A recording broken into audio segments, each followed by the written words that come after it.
Hello, everyone. This is week number 17 of my 52-week challenge to do a weekly LinkedIn live stream. I'm here with Sharadon Smith. She is a career coach, and today we'll be talking about navigating career bumps and detours.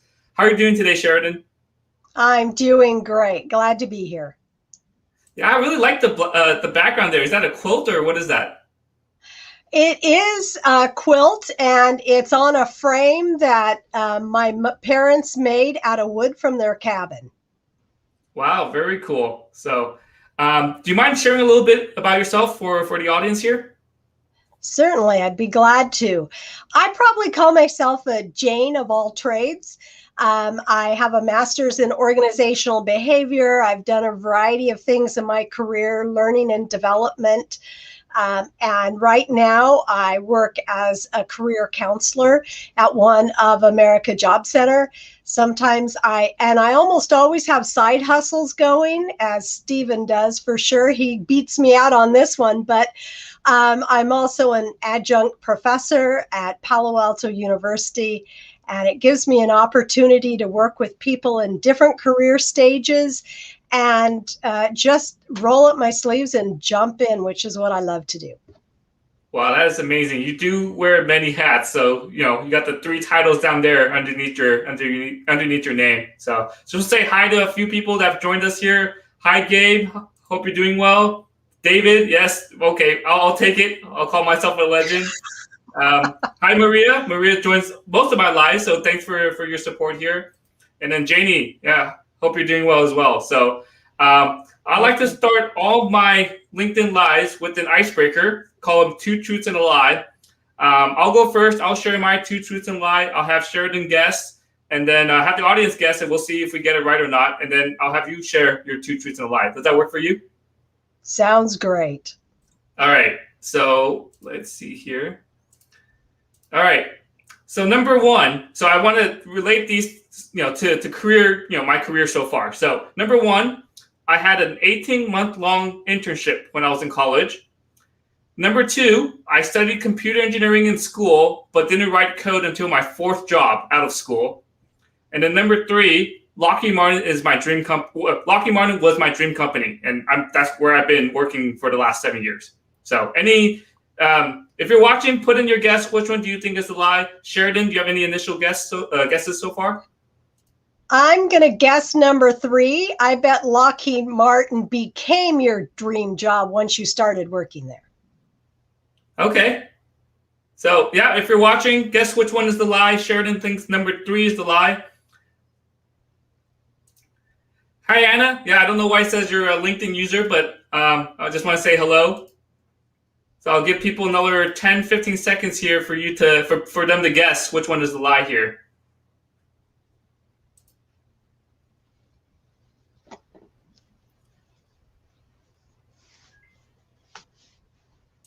Any guesses from the audience? Which one is the lie? Okay, Maria thinks it's number 2, so she thinks that I didn't write code until my 4th job.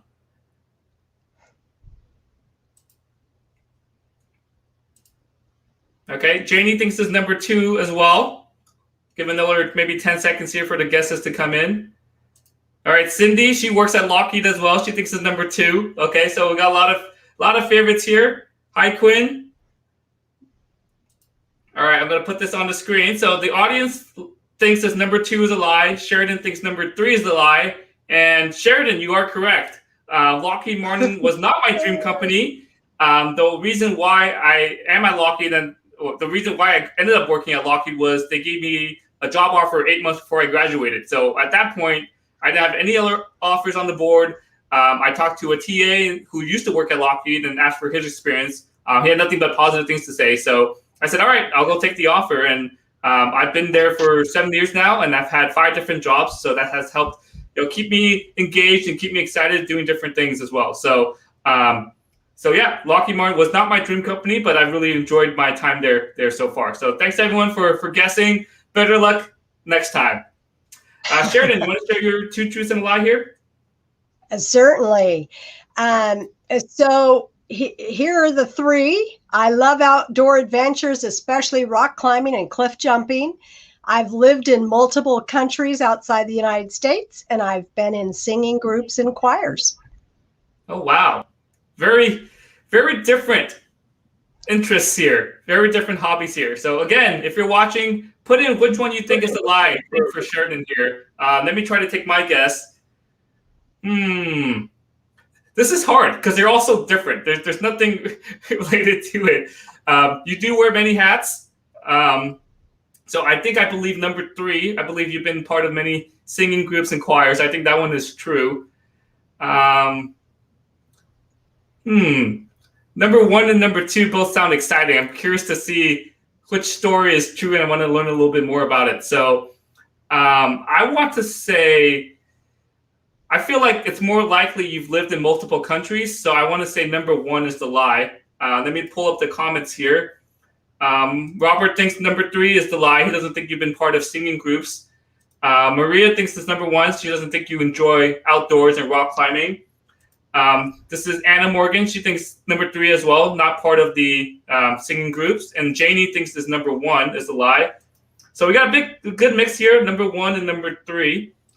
Put it back on the screen here. So my guess is number 1. A lot of people are guessing number 1. A lot of people are guessing number 3. So Sharadon, which one's the lie? Number 1 is the lie. I absolutely love outdoor adventures, except I'm afraid of heights. So I don't like rock climbing or cliff jumping, but I will tell you, my family drags me along, makes me try it. And after that, I always try to be the photographer. Very cool. So I won't have what countries have you lived in outside of the U.S.? I've lived in Guatemala and I've lived in Singapore. Plus, I've traveled in a lot of countries. I love the world. It's great meeting so many interesting people. Yeah, and Guatemala and Singapore, compared to the U.S., they're very different in terms of culture. So it's very good to actually live there in those countries and just experience a totally different culture. Exactly. And I just wanted to mention, yes, I have been in singing groups, but I found out that I'm really terrible at singing. In our family, I always say that the Smith gene pool for singing is a puddle. It's very small. And so the whole point of all of these that I picked is it underlies one of my basic tenets of how I live my life. And how I believe careers should advance. And I even want this on my tombstone. Incompetence never stopped me. Definitely. I love to try it. Yeah. Yeah, absolutely. Just try new things. You never know if you like it until you try. So just want to highlight some comments here. So I believe this is Bruce. Hi, Bruce Carnahan. Thanks for joining. So, yep, afraid of heights as well. So I'm afraid of heights. I won't go rock climbing. He says culture is key, helps you gain perspective. So definitely agree with that. So yeah, thank you everyone for participating in our icebreaker here, the 2 truths and a lie. Let's get into our topic about navigating career bumps and detours. The first thing I want to talk about is how do you pivot in your career? Sharadon, you want to share your thoughts here? Certainly. I think sometimes there is like 180% change where you want to blow out everything you've done and start over. A lot of times, though, people want to pivot, which is you want to do some of what you currently or have done, but you want to do it in a different industry or in a different role. And I think all of it is around preparing that it's possible to pivot. I have clients make some exciting changes, but I will say it's always harder than you think it's going to be. So you need to know people, you need to have networked into the new area, you need to probably pick up some new skills.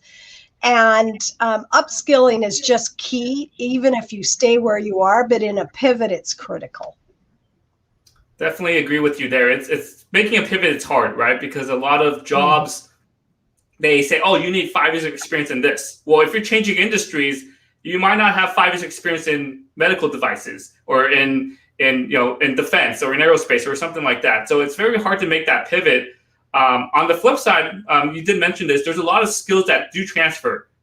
No matter which industry you're in, it could be like customer service. It could be project planning, right? So I'm a project manager. Yes, I manage aerospace and defense projects, I could take those skills and apply those to different industries as well. I might not know the medical lingo or the construction lingo, but I can use those skills and just utilize what I've learned, utilize the tools I've used before, and apply those into that new position there.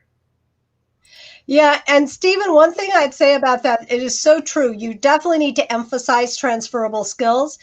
But in a new industry, sometimes they call the same thing by a different vocabulary or a different phrase. So it's really important to spend some time digging in, do your research, know what it gets called in that new industry or that new field, so that you can talk their lingo and they're going to feel comfortable that you've done your research. And the other thing that you brought up is when you are making a pivot, like you said, they want 5 years experience in medical device, and you've been in semiconductors. You are going to have a hard time getting past the applicant tracking system. So what you need are people that you can meet and get to know in med device and let them speak on your behalf. Definitely, absolutely. What do you recommend for people who are trying to make that pivot into a different industry? How do you find people in that industry to network with? Well, I would definitely say go to meetups. There's so many meetups out there, professional associations. Probably joining a professional association is money well spent. But the other one that I love is where I've found most of my best contacts are friends of friends. Get the word out. Hey, I'm looking for folks who are working in biotech, or I'm looking for folks who are working in clean energy. You would be surprised at who your friends know, but they didn't know you wanted to know them. Yeah, I think to add on to that, when you're talking to friends or friends or family on what you're looking for, it helps to be specific, right? So don't just say, "Hey, I'm looking for a job." Well, like how do they know who to reach out to if you're just being very vague? I think by tying down to a specific industry, like you said, right, in the biotech or in whatever industry, they're like, "Oh yeah, my friend works there." So by when you reach out to people, have some specificity. If I said that right, be a little more specific in what you're looking for. That really makes the job search easier. Just want to highlight some comments that have been coming in.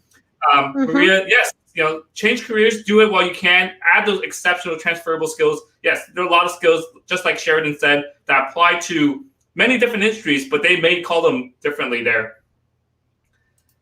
Just want to highlight Kenneth here. Yep, do your research, right? Know the language. This ties into what you said about different industries call the same things different ways. And then, hi, Hin, all the way from Malaysia. Thanks for joining us here. Can I just say hi to Hin? When I lived in Singapore, I spent lots of time in Penang and Malacca. Absolutely love Malaysia.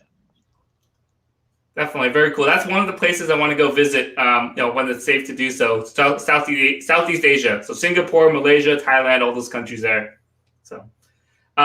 We talked about how to pivot in your career. Sometimes those pivots are unexpected. So while you're in your career, right now we're working our full-time jobs. How do you prepare for something unexpected? I promise, in our topsy-turvy society, the unexpected's coming. And so I think there's two key things to do. The first one is you do have to prepare, right? You have to keep scanning the environment so you're not as surprised. Look at what are the trends in industries, trends in technology, so that you can prepare for that. And then prepare by continually upskilling. Those things are so important, and keep that network alive. I have so many people who let the network die while they were working, and then when something unexpected happens, it's really hard to engage. It takes a lot of time to get people going. And then my second one that I would probably say is when that unexpected detour or whatever happens, first you got to take a deep breath. That is so important. I see people panic all the time. And then the second thing is you need to be practical. Start slashing your expenses. Start diving into what you want to do next and engage that network. And to piggyback off something you said earlier, you said be really specific with your network on what you want. That's great. But in addition, make sure they know your elevator pitch so that they can help you. Because if you just say, hey, I'm a project manager, there's a million of those, right? What do you do? What makes you stand out? And I might just say, I had a client a few years ago get a job because his best friend was up skiing and riding up the chairlift, and the two strangers that he was riding with started talking about how hard it was for them to find somebody for an open position he had. And his friend said, well, I know so-and-so, and he does this, and his greatest strength is that, and he recently did this education. It got him an interview and eventually the job. Man, great story there. I want to highlight Adrian Trumbull here. He joined One of My Lives, and he said he had to make that career pivot just because he was laid off. A lot of people were laid off last year due to COVID. That's when he made that transition to become a full-time coach, got certified and everything. So I just wanted to add on to the couple points you made. For example, for upskilling, there's a lot of free resources out there. I'm in project management, and there's a big push into agile project management. That's not what I do right now, but I want to learn a little bit more about it. So I bought a course online on Udacity. It was like $14.99 about agile project management and Jira, right? Because these are tools that I've seen in a lot of job recs. So I'm just upskilling. Always upskill, not when you need to, but you can do it, whenever you can. And that also applies to networking, right? You don't want to be networking when you're looking for a job, because then you're desperate. You're down to you're trying to cut your expenses. You're running out of, you're running out of finances. You always want to be networking. You always want to keep your resume up to date. You always want to get your LinkedIn profile up to date. So don't just wait until something happens and then you're scrambling for 2 to 3 months trying to update your resume, trying to update this, and then that's lost time. Always have those things ready to go and prepared, because you never know what's going to happen, right? Especially last year was a big change for a lot of people. Oh, certainly. Can I add one more comment to that, Stephen, about the upskilling? You're right. There's so many online opportunities now. None of us have an excuse not to be continually learning. But employers are jaundiced. They're like, okay, so we took an online class. Can he really do it?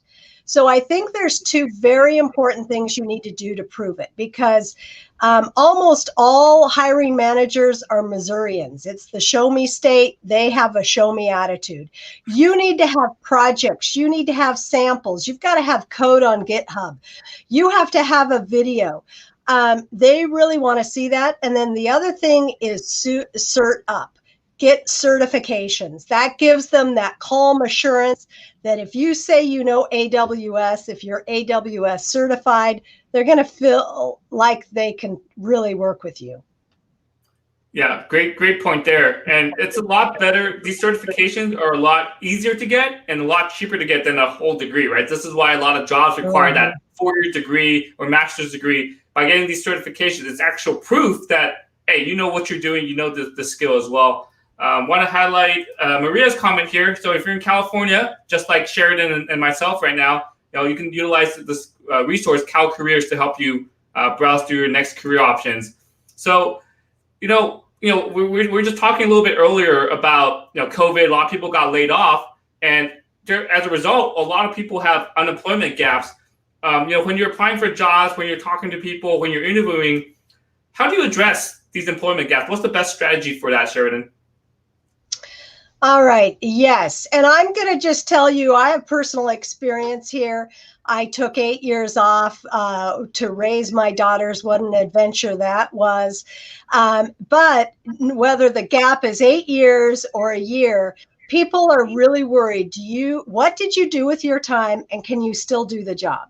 So you need to find ways to address that. You need to be pretty overt, like on LinkedIn, the About section. Tell them what you've been doing. Because you know what the stereotype is? The stereotype is that you sat home and binge watched Netflix. So you have to show them that's not what you were doing, that you were taking a course, you volunteered, you did a pro bono project. You have to show them that you used your time wisely, because that's so important. And then, just tell them, I'm excited and ready to go back. And the other thing I add about that is, hey, we've all had gaps at various points and for various lengths of time. I'm a big believer in showing you can do it, showing them what you've been, but don't apologize. Don't apologize. Yeah, great point. What I tell a lot of college students, especially last year when they're about to graduate or they're trying to get an internship, unfortunately those were canceled. And they say, hey, like, what can I do this summer? I had this internship lined up. What do I do for the next 3 months during the summer? And I tell them, go work on projects, go upskill, like you said, right? Don't just sit around and binge Netflix, right? Because that's the stereotype there. Find opportunities to boost up your resume, right? Work on those projects, learn new skills, buy a course online, volunteer. Just find things you can do to fill in that gap, so you're continuously growing, continuously learning, and it doesn't look like you just sat around for 3 months or 8 years or whatever, doing nothing. Mm-hmm. Yeah, so true. Yeah, want to highlight, this is from Bruce Carnahan again. Just 3 steps here: show up, engage, follow up, and follow through. So make sure to engage your network, right? Make sure to follow up with them, follow through with them, talk about make sure they know what you're looking for, and follow up with them on that as well. And can I love the go ahead. Go ahead. I was going to say, I love the adapt, right? Because also when you have an open mindset, opportunities may come that you didn't even think of. There's a career development theory called happenstance. And it says that so many people's careers in reality jig and jog because they prepared themselves, but then opportunities came and they were willing to take a risk and try it. Absolutely. Yep. Yep. So Maria said, you have to show you've been productive, even though you're not in the work setting. So exactly, right? So if you do have that unemployment gap, make sure you're learning new skills, you're working on different projects. This is a comment from Bruce as well. Volunteering keeps you sharp and fresh. It also gives you opportunities to meet new people. So this is why volunteering is great, because you automatically have a common interest in whatever you're doing, right? Whether it's something for the environment, where you're cleaning up rivers or something, or you're helping students or children learn. There's some common interest there with everyone volunteering. So it's a great way to meet new people and just build up your network as well. Yeah, so true. And I might say, in addition to local volunteering opportunities where you are, there are clearinghouse sites such as Catch a Fire, Taproot, and Volunteer Match, where you can actually use your work-related skills to do a project for nonprofits that they can't afford to pay anyone to do. And it's a wonderful experience. Yeah, great research there. Thanks for sharing, Sheridan. So on the flip side, sometimes you're faced with with an unemployment gap due to COVID. Your internship or job was canceled, or you got laid off. On the flip side, sometimes you just have to take a gap. Is it okay to take a break from employment? I think it's okay, especially if there are a couple of times when I think it works well.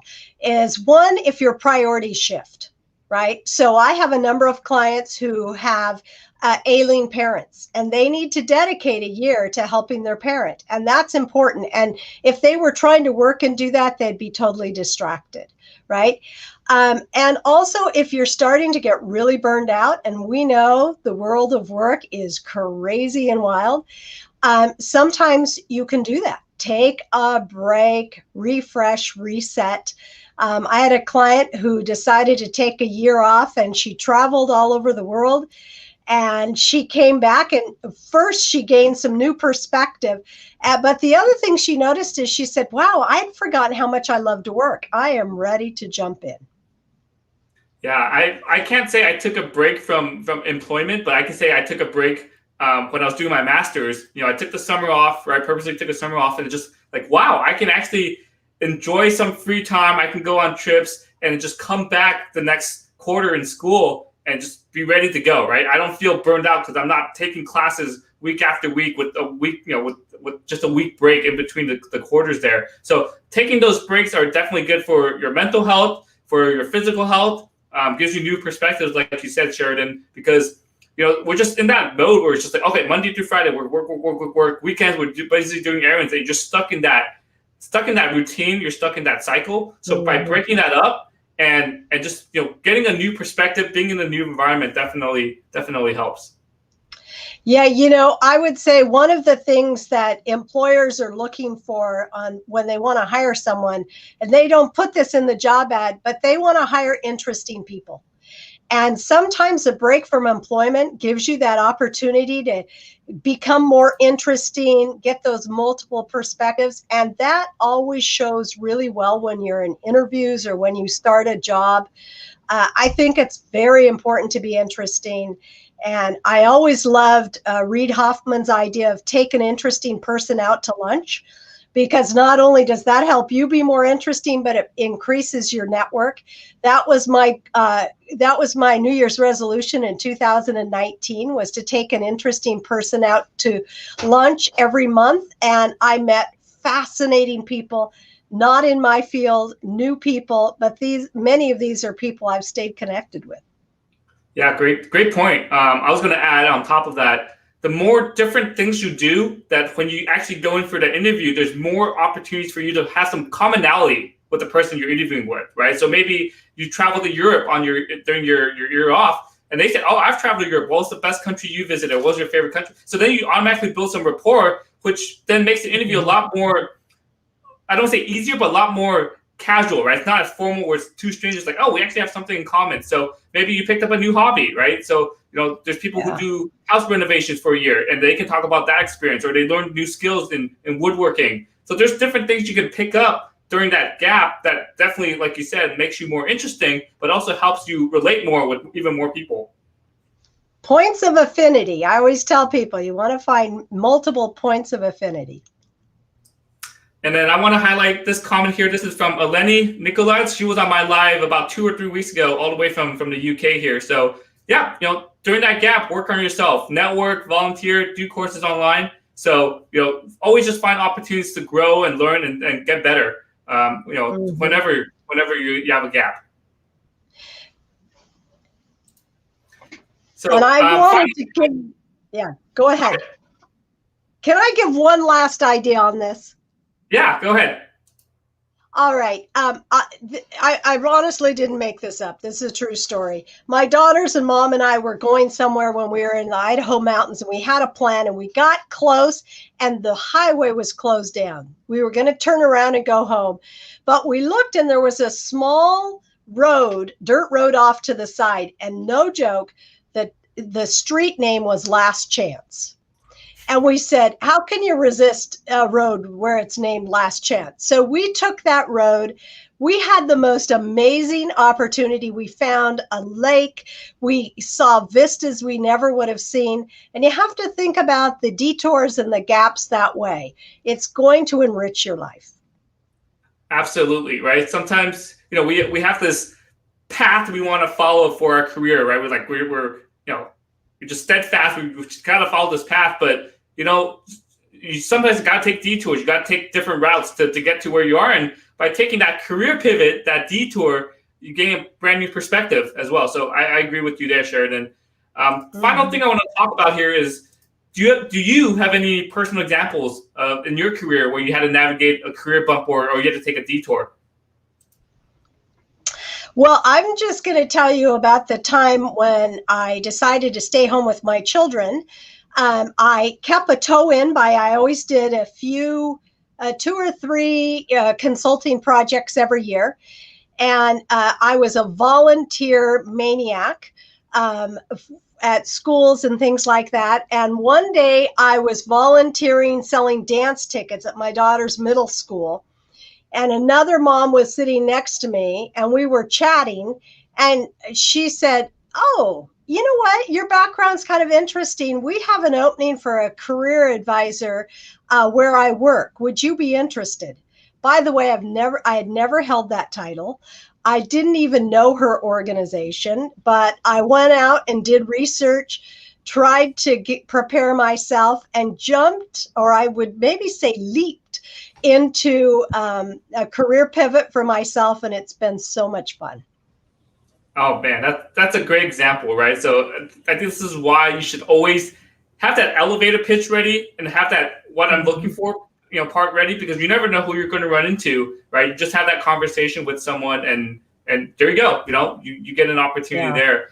I want to share my example. So I've been a project manager for a little over 2 years now, but my current role, I've been in the same team, but I feel like it's been 3 different positions over the 2 years. I started off with 6 or 7 different projects. Over time, went down to 2 or 3. And at about this point last year, basically all my projects got moved off to someone else. Right. So this was unrelated to COVID. They hired someone else to take over my projects, and I'm just stuck there. Right. And then COVID hit, and I'm like, well, what do I do now? I can't go find a job. So I was definitely very just not happy with the situation I was in. I was doing more of a I still have my job. I'm still getting paid the same. I'm just doing something I didn't enjoy doing. But I just kind of stepped back a bit and just took that deep breath, like you said, and just kind of get some perspective that, I'm going to have a very long career. It's going to be decades long. What is 3 months? What is 6 months of doing something I really don't enjoy, right? That's okay, right? That's just a small bump in the road.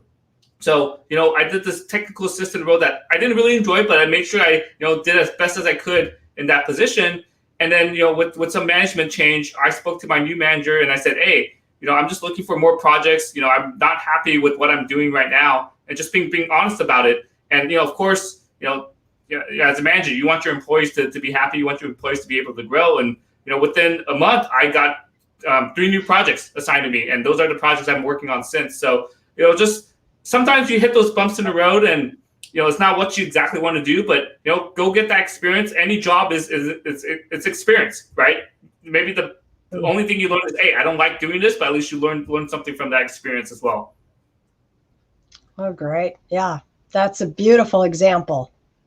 So, I just want to say thank you, everyone. Got a lot of different comments here, a lot of people watching. Just want to say thank you for everyone who's been watching, who's been commenting. Sharadon, thank you so much for your time here. I just want to give you the floor. Do you have anything you want to plug, anything coming up? How can you help others? What's the best way for people to reach out to you? I will post your LinkedIn profile here. I'll drop it in the comments as well. So, Sharadon, give you the floor here for you to make your plug. Well, definitely reach out to me on LinkedIn. I love getting to know people, seeing if we can collaborate or if I could help. And I just have 2 final bottom line points I hope everyone remembers. Is never stop learning. Set up a perpetual education fund so you can finance your own learning. And second, crowdsource your job search in your career. Get other people involved. Absolutely. And thanks for having me, Stephen. Oh, it's been a pleasure. I really learned a lot from this conversation. You've navigated a lot in your career. You hold many different hats, so I've really enjoyed having your perspective here as well. So make sure everyone connect with Sharadon. I dropped it in the comments here in the chat. She is a career coach. She's an adjunct professor. She wears so many different hats. So make sure to connect with her and learn from her as well. So anything else you want to add, Sharadon? No, thanks to everyone who joined. It was really fun. All right. So thank you, everyone, for joining my LinkedIn Live here. Thank you so much for Sharadon for joining me here. And again, thanks for watching and thanks for commenting. So see you all next Friday for my LinkedIn Live as well. So have a good night, everyone. Bye.